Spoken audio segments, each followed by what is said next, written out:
കോഴിക്കോട് പെരുവണ്ണാമൂഴിയിൽ കടുവയെ കണ്ടെന്ന് നാട്ടുകാർ. പുലർച്ചെ ടാപ്പിംഗിന് പോയവരാണ് കടുവയെ കണ്ടത്. കടുവയുടേതെന്ന് സംശയിക്കുന്ന കാൽപ്പാടുകളും സ്ഥലത്തുണ്ട്. അശ്വിൻ വല്ലത്ത് വിവരങ്ങളുമായി ചേരുന്നു. അശ്വിൻ, കടുവാപ്പേടി പെരുവണ്ണാമൂഴിയിലേക്കും എത്തുകയാണ്.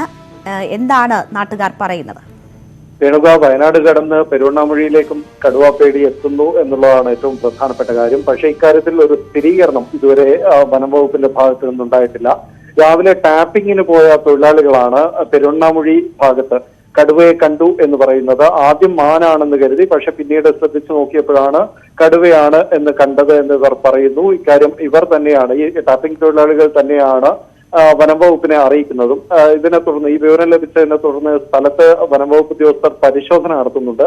ഈ സ്ഥലത്ത് ചില കാൽപ്പാടുകളും കാണുന്നുണ്ട്. എന്നാൽ ഈ കാൽപ്പാടുകൾ കടുവയുടേതാണ് എന്നത് സംബന്ധിച്ചുള്ള സ്ഥിരീകരണം ഇതുവരെ ഉണ്ടായിട്ടില്ല. വനം വകുപ്പ് ഉദ്യോഗസ്ഥരും വിദഗ്ധരും ഒക്കെ തന്നെ പരിശോധിക്കുന്നുണ്ട്. മാത്രമല്ല, കടുവ പോയി എന്ന് പറയുന്ന മേഖലയിലേക്ക്, പെരുവണ്ണാമൂഴി അണക്കെട്ടിനോടൊക്കെ ചേർന്നുകൊണ്ടുള്ള സ്ഥലം വനമേഖലയാണ്, വയനാടുമായി അതിർത്തിയൊക്കെ പങ്കിടുന്ന പ്രദേശമാണ്. അതുകൊണ്ട് കടുവ ഇറങ്ങാനുള്ള സാധ്യതയുണ്ട്. പക്ഷേ എന്നാൽ ഇത് കടുവയാണ് എന്ന് ഉറപ്പിക്കാൻ ഇതുവരെ കഴിഞ്ഞിട്ടില്ല. ഒരു വർഷം മുൻപ് ഈ സമാനമായ രൂപത്തിൽ കടുവയെ കണ്ടു എന്നൊക്കെയുള്ള ചില വർത്തമാനങ്ങൾ ഈ പെരുവണ്ണാമൂഴി ഭാഗത്തൊക്കെ ഉണ്ടായിരുന്നു. അവിടെ അന്ന് കൂട് സ്ഥാപിച്ച് അത്തരത്തിൽ കടുവയെ പിടിക്കാനൊക്കെയുള്ള ശ്രമം ഉണ്ടായിരുന്നു. പക്ഷെ അന്നും കടുവയെ കണ്ടെത്താൻ കഴിഞ്ഞിരുന്നില്ല. ഏതായാലും ഈ മേഖലയിൽ, വനമേഖലയിലൊക്കെ തന്നെ വനം വകുപ്പിന്റെ പരിശോധനയും ജാഗ്രതയും ശക്തമാക്കിയിട്ടുണ്ട്. ശരി, അശ്വിൻ വല്ലത്താണ് വിവരങ്ങൾ നൽകിയത്.